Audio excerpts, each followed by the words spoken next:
ਮੱਚ ਗਿਆ।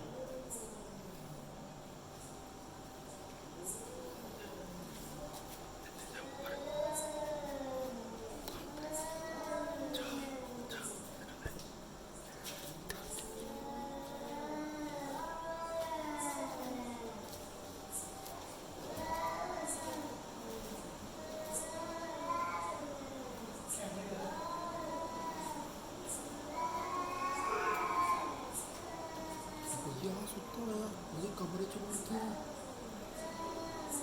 ਭਈਆ ਸੁੱਤਾ ਹੋਇਆ ਭਈਆ ਸੁੱਤੇ ਹੋਇਆ।